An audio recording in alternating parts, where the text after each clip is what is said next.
Dear students, இப்போ நம்ம கெமிஸ்ட்ரியில் பார்க்க போகிற லெசன் வந்து ஆசிட்ஸ் அண்டு பேசஸ். ஓகேவா?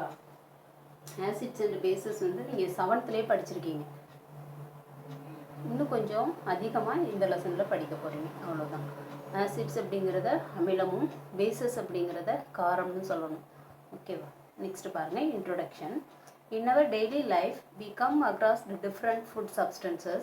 Some substances like tamarind, grapes, curd, and lemon are sour. They are said to be acidic.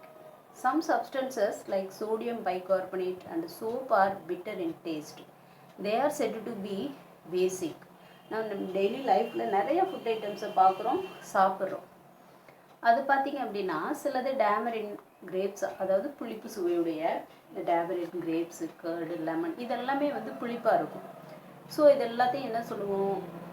அமிலத்தன்மையுடையது அப்படின்னு நம்ம சொல்லுவோம். சில சப்ஸ்டன்ஸ் பார்த்திங்கன்னா சோடியம் பைகார்பனேட்டு, சோப்பு இதெல்லாமே வந்து கசப்பு சுவையுடையதாக இருக்கும். ஸோ இது எல்லாம் வந்து காரத்தன்மையுடையது அப்படின்னு நம்ம சொல்லலாம். This means that they contain either acid or bases. காரணம் என்ன அப்படின்னா இந்த பொருட்கள் எல்லாமே வந்து அமிலமாக இருக்கும் அல்லது காரமாக இருக்கும். But what are acids and bases? Acids and bases are one of the important classification of chemical compound which play a significant role in every field of science. இந்த acid and bases அப்படிங்கிறது chemical காம்பவுண்டில் முக்கியமானதாக இருக்குது. சயின்ஸில் இன்னவர் இப்போ இருக்கக்கூடிய அந்த அறிவியல் உலகத்தில் வந்து ஆசிட்ஸ் பேஸ் இல்லாத கெமிக்கல் காம்பவுண்டே கிடையாது. ஸோ அந்தளவுக்கு இம்பார்ட்டண்டான ஒன்று தான் இந்த ஆசிட்ஸ் அண்டு பேசஸ் அப்படிங்கிறது.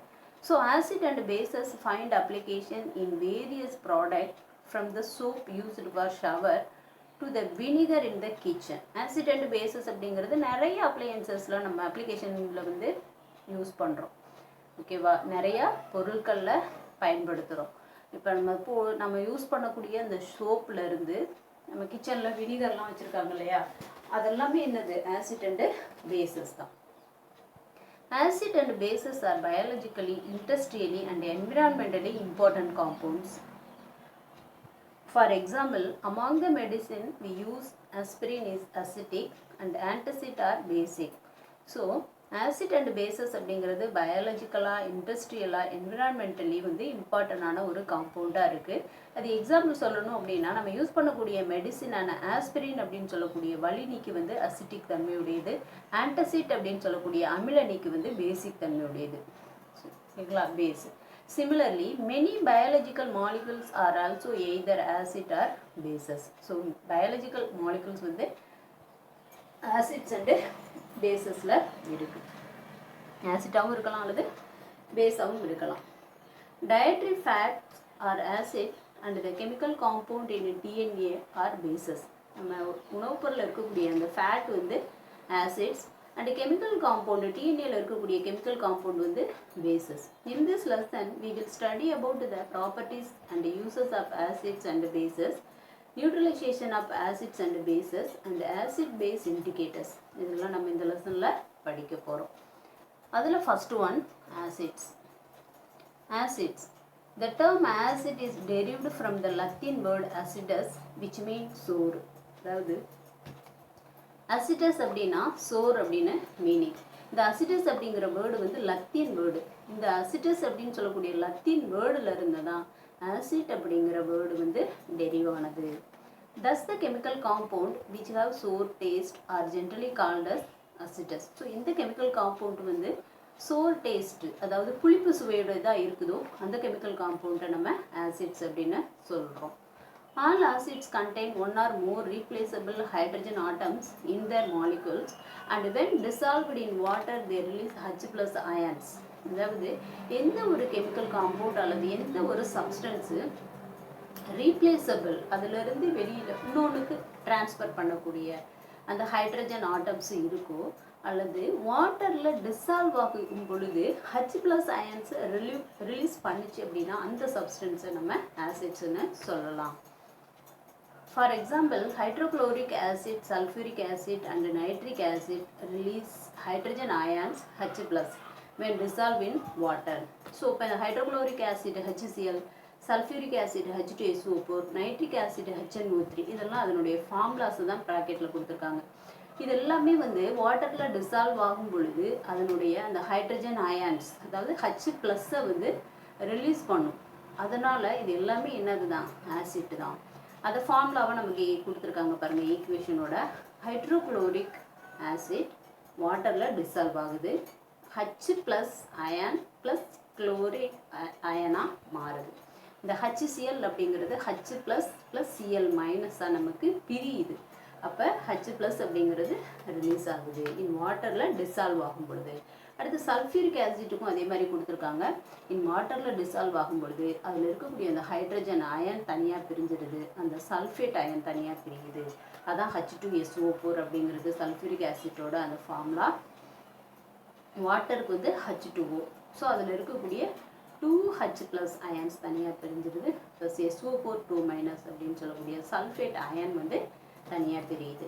டூ யூ நோவில் என்ன சொல்லியிருக்காங்க அப்படின்னா, ஸ்வீடிஷ் கெமிஸ்ட் வான்டின் Arrhenius proposed a theory and acids. அதாவது ஸ்வீடன் நாட்டை சேர்ந்த வேதியியலாளர் வான்டின் அரினியஸ் அப்படின்னு சொல்லக்கூடிய சயின்டிஸ்ட் வந்து ஒரு தியரியை, ஆசிட் பற்றின ஒரு தியரியை ப்ரொப்போஸ் பண்ணியிருக்காரு. அது என்ன அப்படின்னா, according to him an acid is a substance which furnishes H+ ion or H3O+ ions in aqueous solution. அதாவது ஒரு சப்ஸ்டன்ஸு அக்வஸ் சொல்யூஷன் அப்படின்னா நீர் கரைசலில் H+ அயான்ஸையோ அல்லது H3O+ அயான்ஸையோ ரிலீஸ் பண்ணிச்சு அப்படின்னா அந்த சப்ஸ்டன்ஸை ஆசிட் அப்படின்னு சொல்லலாம் அப்படின்னு ஒரு தியரி அவர் சொல்லியிருக்காரு. Thus, acids are defined as the chemical substance which release hydrogen ions when dissolved in water. So acid அப்படிங்கிறதுக்கு டெஃபினேஷன் என்ன சொல்கிறாங்க அப்படின்னா, இந்த கெமிக்கல் சப்ஸ்டன்ஸ் வாட்டரில் டிசால்வ் ஆகும் பொழுது ஹைட்ரஜன் அயான்ஸை ரிலீஸ் பண்ணுதோ அந்த சப்ஸ்டன்ஸை ஆசிட் அப்படின்னு சொல்லலாம். Next, acids can be classified into organic acid and inorganic acid depending on the sources. Some acids occur naturally in fruits and vegetables. These are called organic acids. Example, citric acid, tartaric acid. ஓகேங்களா, ஆசிட்ஸை வந்து 2 டைப்ஸாக classify பண்ணலாம். ஒன்று வந்து organic acid, இன்னொன்று inorganic acids. இப்போ எந்த acid வந்து நேச்சுரலாக இருக்கக்கூடிய அந்த ஃப்ரூட்ஸு அண்ட் வெஜிடபிள்ஸில் கிடச்சிச்சு அப்படின்னா அந்த ஆசிட்ஸ் வந்து ஆர்கானிக் ஆசிட்ஸு. இதை எப்படி நம்ம சொல்கிறோம் அப்படின்னா, ஃபார் எக்ஸாம்பிள் லெமனில் பார்த்திங்க அப்படின்னா சிட்ரிக் ஆசிட் இருக்குது அப்படின்னு சொல்லுவோம். இப்போ லெமன் அப்படிங்கிறது நமக்கு நேச்சுரலாக கிடைக்கக்கூடிய ஒரு பொருள் தானே, இயற்கையிலேருந்து கிடைக்கக்கூடிய ஒரு பொருள். ஓகேவா, அதே மாதிரி ஆப்பிளில் பார்த்திங்க அப்படின்னா மாலிக் ஆசிட் இருக்குது அப்படின்னு சொல்லுவோம். ஸோ அப்போ அது எல்லாமே வந்து என்னது தான், ஆர்கானிக் ஆசிட் தான். நெக்ஸ்ட்டு, திராட்சையில் பார்த்தீங்கன்னா டார்டாரிக் ஆசிட் இருக்குது அப்படின்னு நம்ம சாப்பிட்றோம் இல்லையா, திராட்சை புளிப்பு சுவையுடையதாக இருக்கும், அது வந்து டார்டாரிக் ஆசிட் இருக்கிறதுனால தான். ஸோ இதெல்லாமே வந்து ஆர்கானிக் ஆசிட்ஸுக்கு எக்ஸாம்பிள். அது இல்லாமல் ஆர்கானிக் ஆசிட்ஸு அதனுடைய சோர்ஸஸ் வந்து நமக்கு டேபிள் கொடுத்துருக்காங்க. இப்போ சிட்ரிக் ஆசிட் அப்படிங்கிறது எதில் இருக்கும் அப்படின்னா லெமனில் இருக்கும். லாக்டிக் ஆசிட் அப்படிங்கிறது சோர் மில்க்கு, அதாவது பால் தயிராகுது இல்லையா, அது மாதிரி அது புளிப்பு சுவையுடைய மாறிடுது, அதில் லாக்டிக் ஆசிட் இருக்கும். அண்ட் தென் ஆக்சாலிக் ஆசிட் வந்து டொமேட்டோவில் இருக்குது. அடுத்து அசிட்டிக் ஆசிட் வந்து வினிகரில், மாலிக் ஆசிட் வந்து ஆப்பிளில், டார்டாரிக் ஆசிட் வந்து டேமரின்ட்டில். இது எல்லாமே நம்ம நேச்சுரலாக கிடைக்கக்கூடிய பொருட்கள்லேருந்து கிடைக்கிறதுனால இந்த ஆசிட்ஸ் எல்லாமே வந்து ஆர்கானிக் ஆசிட்ஸ் அப்படின்னு நம்ம சொல்லலாம். Next, on the other hand, acids are produced artificially in industries. These acids are called mineral acids or inorganic acids. இது இல்லாமல் சில ஆசிட்ஸை வந்து இண்டஸ்ட்ரீஸில் ஆர்டிஃபிஷியலாக தான் வந்து ப்ரொடியூஸ் பண்ணப்படுது. ஸோ அது மாதிரியான சப்ஸ்டன்ஸ் எல்லாம் நம்ம என்னன்னு சொல்கிறோம், மினரல் ஆசிட்ஸ் அல்லது இன்ஆர்கானிக் ஆசிட்ஸ். ஆசிட்ஸு சிலது வந்து இயற்கையாக கிடைக்குது, அது ஆர்கானிக்னு சொல்கிறோம். சிலது வந்து லேப்லேயோ அல்லது இண்டஸ்ட்ரீஸ்லேயோ தான் வந்து தயாரிக்கப்படுது சில அமிலங்கள். அந்த அமிலங்களை வந்து மினரல் ஆசிட்ஸ் அல்லது இன்ஆர்கானிக் ஆசிட்ஸ் அப்படின்னு சொல்கிறோம். அதுக்கு எக்ஸாம்பிள் வந்து hydrochloric acid, sulphuric acid, nitric acid. இதெல்லாமே வந்து ஆர்டிஃபிஷியலாக அதாவது இண்டஸ்ட்ரீஸ் ஆர் லேபரேட்டரியில் தான் தயாரிக்கப்படுது. அதனால் இது எல்லாத்தையும் வந்து இன்ஆர்கானிக் ஆசிட்ஸ் அப்படின்னு சொல்லுவோம். There are many more classification of acids. You will study about them in your higher classes. இது மட்டும் இல்லாமல் இப்போ இந்த ஆர்கானிக் இன்ஆர்கானிக் இல்லாமல் இன்னும் ஆசிட்ஸே வந்து மெனி மோர் டைப்ஸாக வந்து கிளாஸிஃபை பண்ணியிருக்காங்க. அது எல்லாத்தையும் நீங்கள் உங்களோட ஹையர் கிளாஸஸில் படிக்கலாம். ஓகேவா? Next uses of acids. Hydrochloric acid present in our stomach helps in the digestion of food materials. Vinegar, acetic acid is used to preserve food materials. அதாவது ஹைட்ரோக்ளோரிக் ஆசிட்ஸ் அப்படிங்கிறது நம்மளோட ஸ்டொமக்கில் இருக்குது. ஸ்டொமக்கில் வந்து செக்ரேட் ஆகும். அது வந்து என்ன பண்ணுது அப்படின்னா நம்ம சாப்பிடக்கூடிய அந்த ஃபுட் மெட்டீரியல்ஸை வந்து டைஜஸ்ட் பண்ணுறதுக்கு ஹெல்ப் பண்ணுது. அதே மாதிரி வினிகரில் இருக்கக்கூடிய அந்த அசிட்டிக் ஆசிட் வந்து ஃபுட்டை வந்து கெட்டு போகாமல் இருக்கிறதுக்காக ஃபுட் மெட்டீரியல்ஸை வந்து ப்ரிசர்வ் பண்ணுறதுக்காக ஆட் பண்ணுறப்படுது, அங்கே பயன்படுது. Next, benzoic acid is also used to preserve food materials like pickles. Sodium or potassium salt of higher fatty acids are used to make washing and bathing soap. Benzoic acid and vinegar மாதிரியே benzoic acid என்ன பண்றாங்க, அந்த food materials preserve பண்றதுக்கு சேர்க்கறாங்க. இந்த pickles ஊறுகாய் போன்ற food materials எல்லாம் add பண்றாங்க. அடுத்து sodium or potassium salt of higher fatty acid. அதாவது ஹையர் ஃபேட்டிக் ஆசிட்ஸ் இருக்கக்கூடிய இந்த சோடியம் பொட்டாசியம் சால்ட்டை தான் வந்து washing and bathing soap prepare பண்ணுறதுக்கு யூஸ் பண்ணுறாங்க. Next, sulphuric acid is called the king of chemicals. It is an effective dehydrating agent. It is used in various industries to make detergent, paint, fertilizers and many more chemicals. Sulfuric acid அப்படிங்கிறத வந்து king of chemicals அப்படின்னு சொல்லுவாங்க. ரொம்ப வந்து எஃபெக்டிவாக இருக்கும், அரிப்புத்தன்மையுடையதாக இருக்கும். So king of chemicals அப்படின்னு சல்ஃபரிக் ஆசிட்டை சொல்லுவாங்க. இதை வந்து டீஹைட்ரேட்டிங் ஏஜெண்ட்டாக இது பயன்படுது. அதாவது ஏதாவது ஒரு சப்ஸ்டன்ஸில் அந்த ஹைட்ரஜனை ரிமூவ் பண்ணுறதுக்கு வந்து வாட்டரை ரிமூவ் பண்ணுறதுக்கு இந்த சல்ஃபரிக் ஆசிட்டை யூஸ் பண்ணுறாங்க. அதனால தான் வந்து டீஹைட்ரேட்டிங் ஏஜெண்ட், வாட்டரை ரிமூவ் பண்ணுறது. அது இல்லாமல் வேரியஸ் இண்டஸ்ட்ரீஸ்லேயும் பயன்படுது. இந்த டிடர்ஜென்ட்டு, பெயிண்ட்டு, ஃபெர்டிலைசர்ஸு, அது எல்லாமே கெமிக்கல்ஸ் தயாரிக்கிறதுலையும் இந்த சல்ஃபரிக் ஆசிட் பயன்படுத்தப்படுது.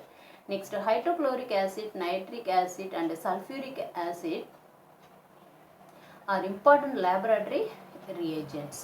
ஸோ லேபில் அதிகமாக பயன்படுத்தக்கூடிய இந்த ஆசிட்ஸ் எல்லாமே வந்து அதிகமாக பயன்படுத்தக்கூடியது. Next, cell of all living organisms contains the fundamental nuclear material called nucleic acids. அதாவது லிவிங் ஆர்கானிசம், அதாவது செல்லால் ஆனதுக்கான எல்லா லிவிங் ஆர்கானிசமும் அந்த லிவிங் ஆர்கானிசத்தினுடைய செல்லில் இருக்கக்கூடிய அந்த நியூக்ளியர் மெட்டீரியல் தான் வந்து நியூக்ளிக் ஆசிட் அப்படிங்கிறது. அனிமல்ஸ் ஹேவ் deoxyribonucleic acids, அதாவது டிஎன்ஏ அமிலம். அனிமல்ஸில் வந்து என்ன ஆசிட் இருக்குது அப்படின்னா டிஆக்சிரிபோநியூக்ளிக் ஆசிட் அப்படின்னு சொல்லக்கூடிய அந்த நியூக்ளியர் மெட்டீரியல் இருக்கும். அடுத்தது various plants contain ribonucleic acid, RNA. பிளான்ட்டில் வந்து ஆர்என்ஏ இருக்கும். அதுக்கு எக்ஸ்பிளனேஷன் வந்து ribonucleic acid. Next, uses of acid அப்படிங்கிறது இங்கே கொடுத்துருக்காங்க. எங்கெல்லாம் ஆசிட்ஸ் பயன்படுத்துகிறாங்க அப்படிங்கிறது நம்ம மேலே பார்த்தோம் இல்லையா, அதை தான் இங்கே வந்து பிக்சர்ஸாக கொடுத்துருக்காங்க. நெக்ஸ்ட், யூசஸ் ஆஃப் ஆசிட்டுக்கு கீழே ஒரு டூ யூ நோ கொடுத்துருக்காங்க. அதை பாருங்கள். Pickles remain in good condition for long time because they contain vinegar, acetic acid or benzoic acid. அதாவது ஊறுகாய் வந்து ரொம்ப நாளைக்கு கெட்டு போகாமல் இருக்கிறதுக்கு காரணம் அதில் ஆட் பண்ணியிருக்கக்கூடிய வினிகர் அண்டு அல்லது பென்சோயிக் ஆசிட்டாக இருக்கும். ஏன்னா ரெண்டுமே என்னது அசிட்டிக் ஆசிட் இருக்கக்கூடிய ஒரு சப்ஸ்டன்சஸ்.